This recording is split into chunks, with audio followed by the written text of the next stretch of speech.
À la ville, Michael Boulard est policier. En privé, il devient Samantis, artiste passionné de graphisme et d'érotisme. Depuis 7 ans, il produit ce type de visuel.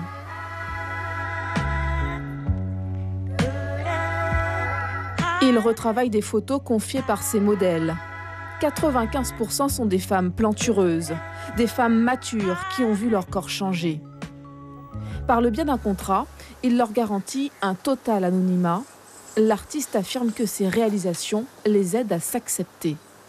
Elles ont subi soit le mépris de la part d'hommes qu'elles ont connus, soit tout simplement c'est le regard de la société qui est trop lourd pour elles. D'accord ? Elles subissent ce que j'appelle les dictates de la société qui impose des carcans et qui voudrait dicter un idéal de beauté qui passerait par la minceur.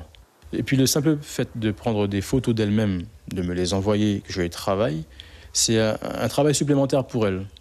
D'accord ? En ce sens aussi, elles prennent courage, elles prennent conscience et elles sont à chaque fois très heureuses de la collaboration artistique puisque je les mets en valeur.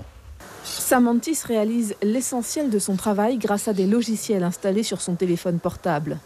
Il fabrique ses propres calques et aime recourir à des symboliques africaines. Certaines œuvres sont explicites avec des courbes ou des situations sans équivoque. D'autres se laissent deviner, comme ce sexe féminin. Je suis souvent dans l'abstrait et même si j'ai des visuels qui sont effectivement destinés à un public plus averti, et je parle surtout pour les Asiatiques et les Européens, voire les Américains, ça reste toujours érotique. La pornographie, c'est un fléau et surtout, ça n'a aucune réalité. D'accord ? Un film porno, c'est pas ce qu'on fait dans la réalité. Donc moi, je suis aussi là pour engager d'autres mécanismes de pensée et qu'on voit l'érotisme à sa juste valeur. Samantis a réalisé près de 300 tableaux numériques.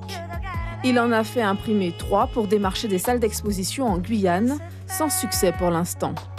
Samantis vise aussi l'international et espère avoir un jour sa place dans des festivals et des salons érotiques à Montréal, Barcelone ou Berlin. Suivez l'info sur Guyana Première, télé, radio et Internet.